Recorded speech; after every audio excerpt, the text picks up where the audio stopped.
안녕하세요. 매일 새로운 사연을 전하는 읽어주는 사연 라디오입니다. 구독과 좋아요, 많은 공유 부탁드립니다. 오늘의 사연 시작하겠습니다. 안녕하세요. 올해 30으로 이제 결혼 첫 해를 보내는 여자입니다. 정말 이런 고민할 가치도 없는 일로 골머리 썩은 사람은 이 세상에 아마 저밖에 없을 거예요. 남편은 저보다 2살이 많은 연상입니다. 남편한테는 불우한 과거사가 있었습니다. 어머님 없이 아버님과 둘이 살고 있는 건 연애하면서 알고는 있었는데 자초지종에 대해서는 이야기해 준 적이 없어요. 말하기 껄끄러워하는 것 같아서 자세한 부분에 대해서는 제가 먼저 물어본 적이 없어요. 내막을 알게 된다고 해도 제가 남편을 과거 이야기를 가지고 달리 볼 것도 아니고 때가 되면 어련히 저에게 말해줄 거라 믿었거든요. 연애를 한 지 조금 시간이 지나고 결혼 이야기가 본격적으로 오고 가기 시작하면서 그때 저에게 처음 말해줬어요. 아버지랑 단 둘이 살고 있는 이유는 아버님하고 어머님이 이혼을 하셨기 때문이었네요. 별로 어렵게 할 이야기는 아닌 것 같은데 뭘 숨기고 사는가 싶었어요. 그런데 두 분이 이혼하는 과정에서 남편이 어린 마음에 마음고생을 많이 했나 봐요. 그때쯤에서 아버님이 끊었던 술도 다시 마시고 어머니랑 다투는 걸 매일같이 봤어야 했다네요. 오죽하면 아직도 엄마가 필요한 어린 나이였던 남편이 나서서 어머님한테 이렇게 당하고만 살지 말고 그냥 이혼을 하라고 말했을 정도랍니다. 결국에는 두 분은 이혼을 하게 되었고 그 과정에서 남편은 아버지 밑으로 그리고 여동생은 어머님 밑으로 뿔뿔이 찢어지게 되었다네요. 남편도 어머니를 따라 가고 싶었지만 저렇게 매일같이 술 드시는 아버지가 혹시 잘못되시기라도 할까봐 아버지 곁에 남았던 거고요. 본인이 내린 선택이기는 하지만 어린 마음에 졸지에 이산가족을 만들어 놓은 아버지가 참 미웠다고 합니다. 그동안 아버지랑 살면서도 어머니와는 지속적으로 연락도 하고 자주 찾아뵙고 하면서 지냈다고 합니다. 여동생하고도 사이가 좋은 편이어서 동생하고도 자주 연락을 했고요. 동생은 저도 만난 적이 있는데 자취하고 있다고 들었으니까 동생이 어머니 쪽으로 가 있고 남편이 아버지 쪽에 가 있고 하는 사실은 상상도 못하고 있었지요. 아버님은 이혼하시고 나서는 다시 정신을 차리셔서 얼마 지나고부터는 술도 끊으시고 다시 원래 모습으로 돌아오셨다고 해요. 그래서 남편이 커오면서 딱히 마음고생 시키신 것도 없었고 남편 좋은 대학 보내고 좋은 회사 취직시킬 정도로 열심히 뒷바라지를 해주셨다고 하네요. 하지만 남편은 이렇게 잘해주실 거였으면 왜 술은 다시 마셔서 이혼까지 했어야 했는지 하는 식으로 말하는 거 보니 아버지에 대한 원망이 조금은 남아있는 듯 했습니다. 아버지가 술도 끊으시고 다시 좋은 가장의 모습으로 돌아왔어도 두 분은 다시 합치실 생각이 없었답니다. 남편이 중간에서 엄청 노력했지만 역부족이었다네요. 아무튼 그제서야 저한테 말한 이유는 앞으로 저희가 결혼을 하게 되면 혼주석에는 아버님 혼자 계시게 될 텐데 그래도 괜찮겠냐고 하더라고요. 암만 이혼하셨어도 하나뿐인 자식 결혼식이니 두 분이 다 혼주석을 빛내주신다면 저한테야 더할 나위 없이 좋았었겠지만 그렇게 되지 못한다고 그게 무슨 상관이겠나 싶었습니다.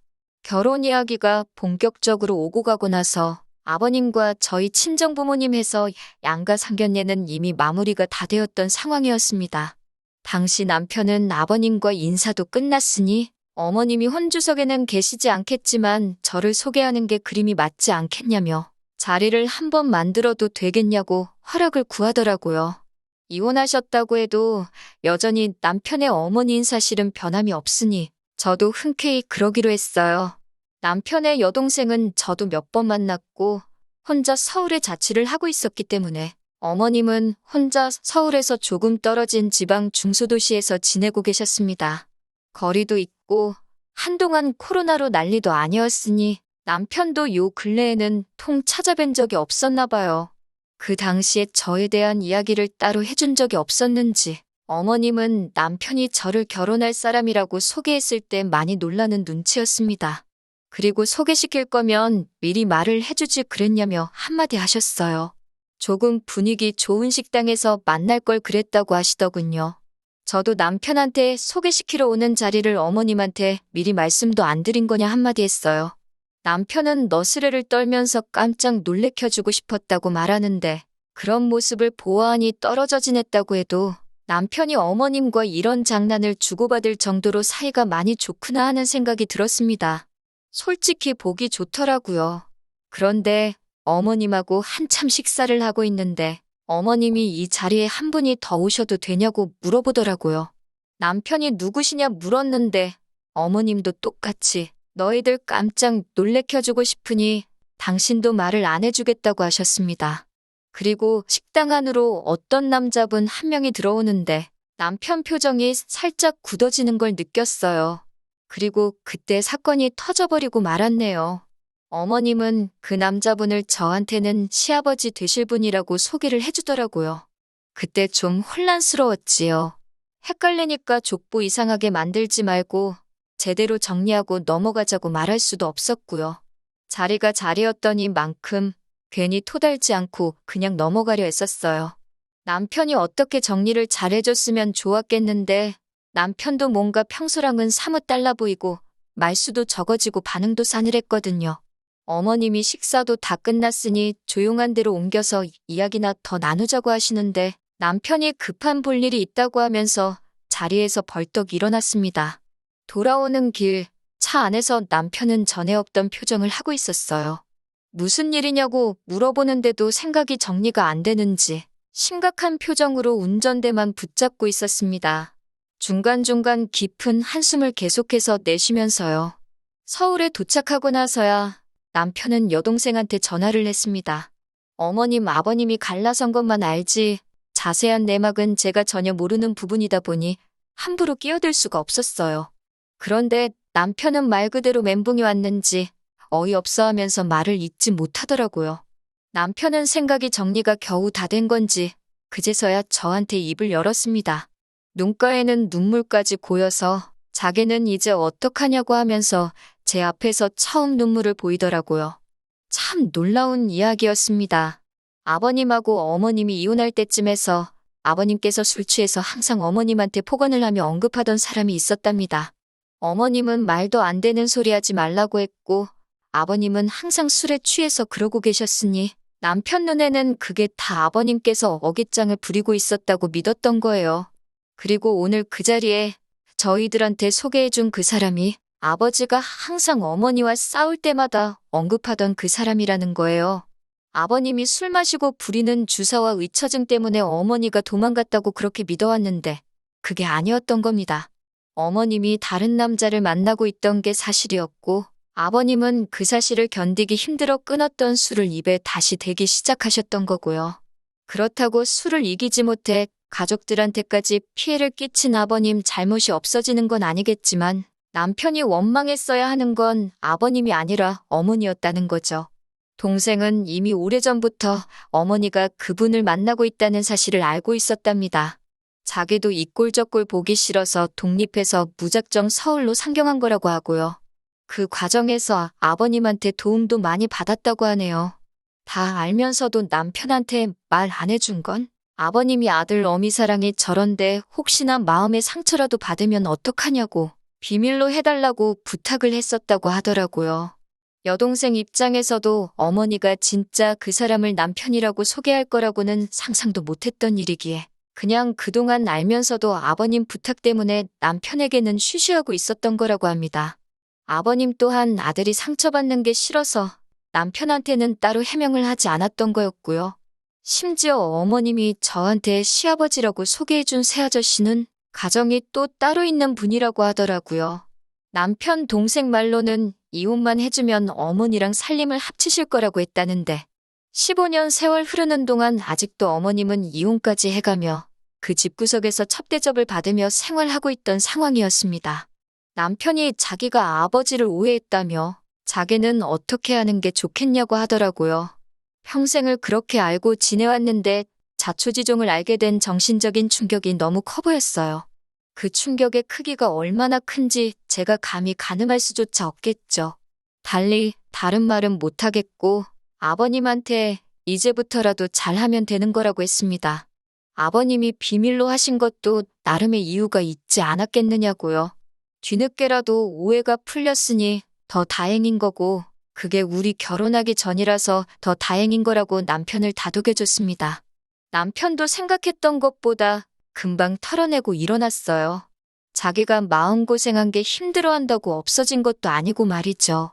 남편은 남편 나름대로 여기까지 와서 돌이킬 수 없으니 그냥 여태껏 해왔던 만큼 하고 늦게나마 아버님께 더 많은 효도를 하는 걸로 마음 정리를 한 것 같더라고요.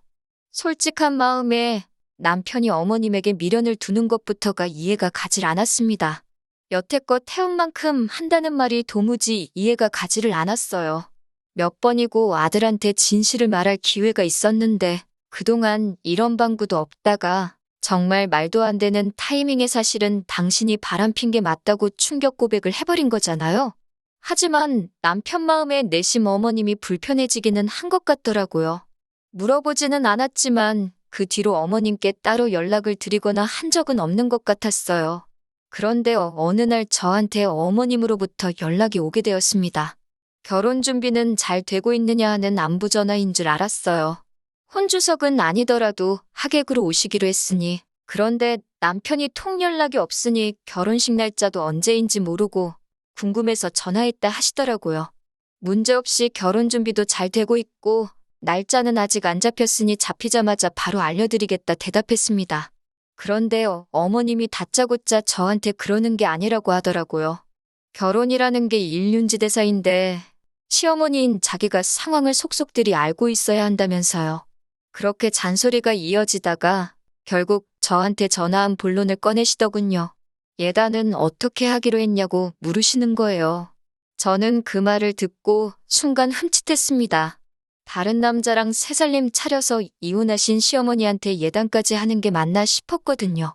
제가 말을 잇지 못하고 있으니 자기가 큰 거 바라는 게 아니고 지금 살고 계시는 집이 많이 낡았으니 도배랑 장판이며 간단한 리모델링 정도만 해주면 된다고 하시면서 자기가 견적도 다 받아놨다고 자기 계좌로 500만 원만 보내주면 된다고 하시는 거예요.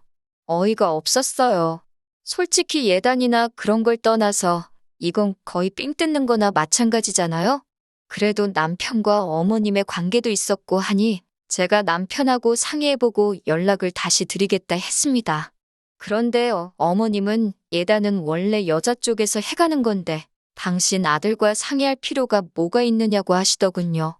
해달라는 대로 해드려야 하나 말아야 하나 솔직히 며칠 고민했어요. 어머님한테 말했기를 남편하고 상의해본다고 했지만 괜히 말했다가 남편이 엄마 편을 들면 그건 그거대로 화가 날 것 같고 그렇다고 남편한테 엄마랑 나랑 둘 중에 하나 정해라고 하는 것 같기도 했거든요. 그런데 혼자 그러고 있어봐야 몇 번을 생각해도 아닌 건 아닌 거거든요. 제가 해줄 것도 아니고 오히려 어머님이 어머님대로 남편한테 저를 이상한 사람 취급하며 전화를 하게 만들 바에 제가 선수 치는 게 낫겠다 생각해서 남편한테 말했어요. 남편은 그 자리에서 딱 잘라서 그걸 왜 해주냐며 해줄 필요 없다고 단칼에 정리를 해주더라고요.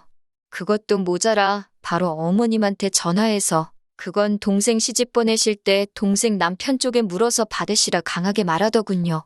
제가 왜 이걸 여태 혼자서 고민했나 싶을 정도로 시원하게 말을 해줘서 한시름 놓았습니다. 그래도 평생 연락하며 지내온 어머니인데 팔이 안으로 굽지는 않을까 내심 걱정했었으니까요. 결혼식 얼마 남기지 않고 어머님이 그것 때문에 기분이 상해서 그러신 건지는 모르겠지만 막무가내로 당신이 혼주석에 새아저씨랑 같이 해서 앉아야 쓰겠다고 억지를 부리시기 시작했습니다. 그래도 아들 결혼식인데 엄마가 당연히 혼주석에 앉아야지. 하객으로 부를 생각을 하느냐고 저희 보고도 생각이 짧다고 뭐라 하셨어요. 아버님까지 같이 해서 셋이서 앉아있으면 되는 거 아니냐고 억지를 부리시는데 남편도 이때는 속이 많이 상해 보였습니다. 그래도 어머니 과거 마음에 묻고 아무 일도 없었던 것처럼 살기로 마음먹었는데 들어주기 힘든 요구를 계속해서 해오시니까요. 결과적으로는 어머님의 요구는 받아들여지지 않았고 기어코 어머님은 아들 결혼식에 얼굴도 내비치지 않았습니다. 남편은 덤덤하게 넘어가려고 했지만 많이 아쉬워 보였어요. 아무튼 그렇게 저희는 결혼식을 무사하게 끝마치고 정식으로 부부가 되었지요. 그리고 얼마 전 추석 연휴가 시작하기 얼마 전의 일입니다. 결혼 후에 첫 추석이니 저희가 계획을 세우기를 첫날에는 아버님 댁에서 하루 보내고 둘째 날에는 친정에서 하루 보내고 나머지 날들은 집에서 푹 쉬는 걸로 나름대로 계획을 세우고 있었습니다. 그런데 갑자기 제 전화기가 울리는데 평소와 똑같은 벨소리였는데 그날따라 소리가 불길하게 느껴지더라고요. 안 좋은 예감은 틀리는 법이 없다더니 어머님한테서부터 걸려온 전화였습니다. 결혼 전에는 예단 안 준다고 삐치고 그것 때문에 결혼식도 참석 안 하신 어머님이 하실 만한 말씀은 아니었던 것 같습니다. 이번 추석의 명절 당일날 동생 데리고 같이 내려오라고 하시더군요. 그날은 남편하고 친정에 가기로 정했다고 그래서 못 찾아뵙겠다고 말씀드렸더니 저보고 그러는 거 아니라고 하시면서 양가를 똑같이 챙겨야 한다고 하시더라고요. 양가 똑같이 챙길 거라고 연휴 시작하면 아버님 댁에서 하루 보내고 명절 당일날에 친정에서 하루 보내기로 한 거다 하고 설명을 드렸죠. 그러니까 어머님이 여자는 명절 당일에 친정을 가는 거 아니라고 그러니까 친정에는 명절 다음 날 가고 저희 보고 명절 당일에는 시댁으로 내려오라는 겁니다. 그 집구석이 시댁이라고 하는 것도 어이가 없었지만 더 어이가 없는 말을 이어서 하시더라고요. 첫 명절이니만큼 자기도 며느리가 차려주는 밥 한번 먹어봐야겠고 아들 내외한테 효도도 받아야겠다고 하시면서요. 효도를 계속 강조하시는 걸 보니 내려와서 밥을 해주든 사주던지 하고 용돈까지 달라고 길게 돌려서 하시는 말로밖에 안 들리더군요. 듣고만 있기에는 너무 안타까워서 한마디 했습니다. 어머님한테 아무리 착각은 자유라지만 잘못해도 너무 잘못 생각하고 계시는 거 아니냐고요. 제가 어머님을 아줌마가 아니라 어머님이라고 불러드리는 이유는 남편을 낳아주신 분이기에 어머님이라고 불러드리고 있는 것일 뿐 제가 남들 하나밖에 없는 시댁을 저 혼자만 두 개를 갖고 싶어서 어머님이라고 부르고 있는 게 아니라고요. 저한테 시아버지 되실 분이라고 소개해 주셨지만 그분은 어머님이랑 사실 분이지 저랑은 상관도 없는 사람이지 않냐고. 그렇게 된다면 어머님한테 효도해야 할 자식들은 그쪽에 따로 있지 않으시냐고. 번지수 잘못 찾으신 거 아니냐고 했습니다. 왜 그쪽 집구석하고는 일도 연관없는 저희들 보고 남의 집에다가 효도를 하라고 하시는지 모르겠다고 말이지요. 자꾸 모르는 집에 효도하라고 강요하시면 저도 어머님을 어머님이라고 부르지 못하고 아줌마라고 불러야 한다고 말씀드렸어요. 어머님이 중간중간에 끼어들면서 제 말을 끊으려고 하고 말 다 했냐고 성질을 부리셨지만 아랑곳하지 않고 저도 어머님이 끼어든 말에 다시 끼어들어서 제가 하고 싶던 말 다 했습니다. 그동안 알게 모르게 마음고생하고 아직도 마음속에 죄책감을 가진 채 상처 속에 살아가는 남편을 떠올리니까 너무했다는 생각도 들지 않고 말이 술술 쏟아져 나오던걸요? 어머님은 저보고 말 잘했다고 이거 다 녹음해놨으니 자기 아들 들려주고 저는 책임지고 당신이 이혼을 시키겠네 어쩌네 하시더라고요. 그래서 저도 그러실 수 있으면 그렇게 하시라고 했습니다. 이미 제가 엎질러버린 물이고 남편이 만약에 제가 아니라 어머니를 택할 사람이라면 하루라도 빨리 털고 헤어지는 게 맞다고 생각했거든요. 남편이 퇴근할 시간이 지나서도 집에 오지를 않더라고요. 전화를 아무리 걸어도 통화 중이고 솔직히 이때 저도 안 좋은 생각을 했습니다. 어머니랑 뭔 이야기를 저렇게 오래 하길래 아직도 통화 중이고 집에도 들어올 생각을 안 하는지 걱정이 돼서 지하주차장 쪽으로 내려가니 남편이 차 안에서 통화를 하고 있더라고요. 얼마나 통화에 열중했는지 제가 근처를 지나가는데도 보지 못하고 무슨 이야기를 했는지 모르지만 제가 차 근처에 갔을 때는 통화가 마무리되고 있는 상황이었습니다. 남편은 화가 많이 나 보였고 차 밖에도 소리가 새어나올 정도로 큰 목소리로 전화를 하고 있었네요. 어머니 때문에 자기가 아버지와 평생 오해도 풀지 못할 뻔했고 동생도 저한테 비밀을 가진 채 살아갈 뻔했다고.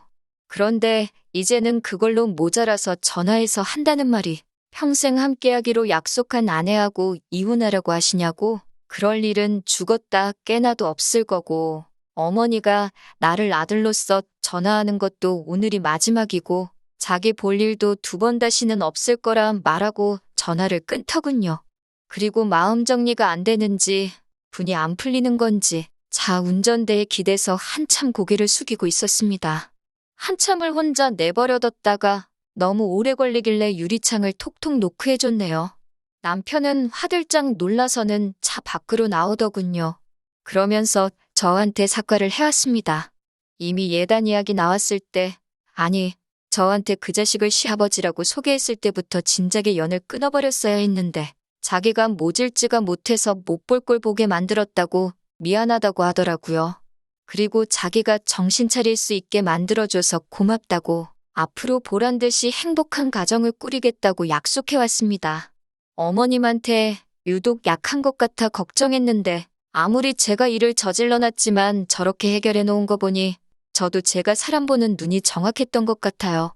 추석도 잘 보냈습니다. 저희가 가는 날 맞춰서 신우도 따라왔었습니다. 신우도 어머님한테 명절이고 생신이고 진작에 그 집에 발길을 끄는 지 오래였더라고요. 신우랑 남편이 한자리에 있으니 아버님도 세상 그 어떤 때보다 행복해 보이셨습니다. 어머님은 명절이라고 새아저씨 집에 같이 가 계셨을지 혼자서 외롭게 보내셨을지 모르겠습니다. 하지만 이제 보고 지낼 일도 없으니 제가 그렇게 신경 쓸 일도 아니겠죠. 가만히라도 계셨으면 근근히 아들 어떻게 지내는지 소식 들으며 저희도 자식돌이 며느리돌이 다 해가며 당신 원하던 효도 받으며 사셨을 텐데 욕심이 너무 과하셨던 것 같습니다. 이렇게 되었으니 저도 어머님이 바라는 대로 되지 않게 남편하고 누구보다 더 행복하게 살아가려고 해요. 긴 이야기 여기까지 다 들어주셔서 너무너무 감사하고 좋은 날, 좋은 하루 되기를 기원합니다. 긴 이야기 들어주셔서 감사합니다. 오늘의 사연은 여기까지입니다. 구독과 좋아요, 알람 설정해주시면 앞으로 더 좋은 사연으로 찾아오겠습니다. 감사합니다.